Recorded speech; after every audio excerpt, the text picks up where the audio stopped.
Watford take leap of faith that could bring supporters back onside.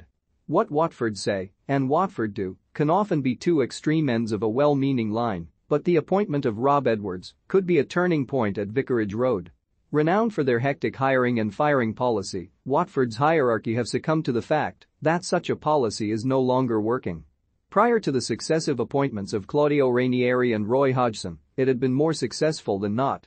Spending all but one of the past 7 seasons in the Premier League is testament to that. It's the most consistent top-flight football the Hornets have tasted in their 124-year history.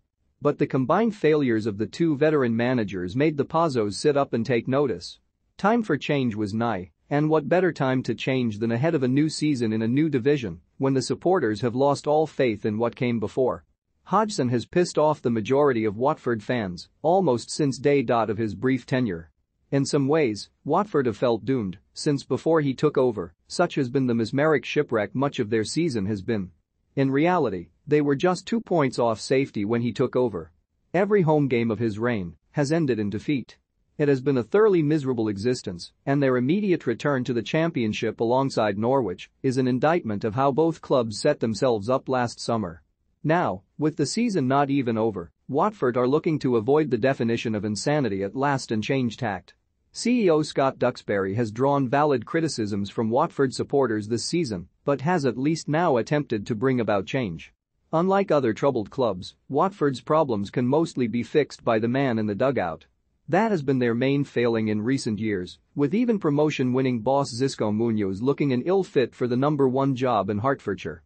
Duxbury had spoken of changing the profile of the next Hornets manager in April. A number of the EFL's brightest bosses and coaches fit the Bill MK Dons Liam Manning, Kieran McKenna of Ipswich, QPR first-team coach John Eustace chief amongst them. But on Wednesday, League Two winning boss Rob Edwards was linked, and by late afternoon, his appointment was confirmed. It came much to the chagrin of his previous employers Forest Green, who presented Edwards a first opportunity of EFL management this time last year after a successful interim spell which he took with both hands. Forest Green won the League Two title having been favourites to go up throughout the season. Granted, there were caveats to that job well done. Edwards took over a talented team for whom promotion was expected this term, but Edwards achieved it with near unassailable levels.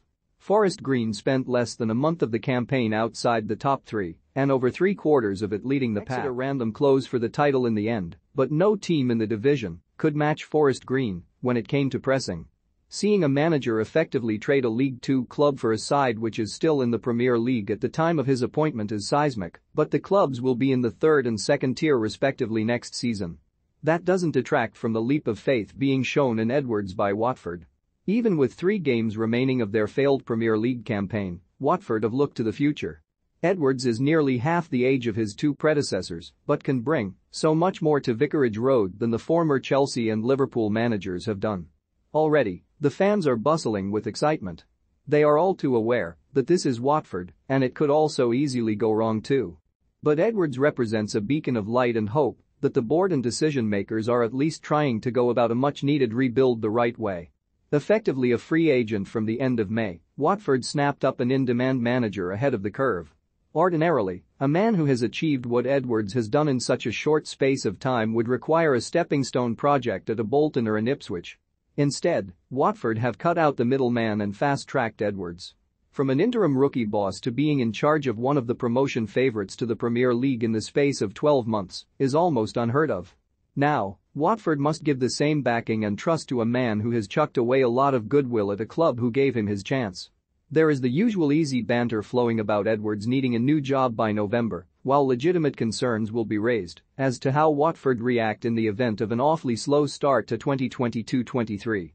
Pazzo should realise that, in appointing a young head coach with much to learn, backing and security is key. Watford are relatively healthy when it comes to finances, and Edwards already seems to be getting his Forest Green assistant to tread the same path to Hertfordshire with him.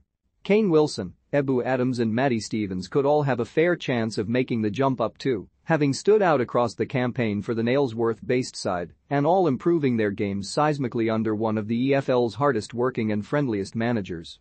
What Watford fans have lost over the last 12 months is belief and hope for the project. Even in promotion, there was some removal and distance from a side which didn't feel like theirs. Edwards may be a relative rookie, but he has experience in bringing joy and good times to the club he manages. The time is now right for mutual levels of trust and faith to be shown between manager and club. Watford badly needed a change this summer. Ahead of schedule, the Hornets have made the perfect first step to doing just that.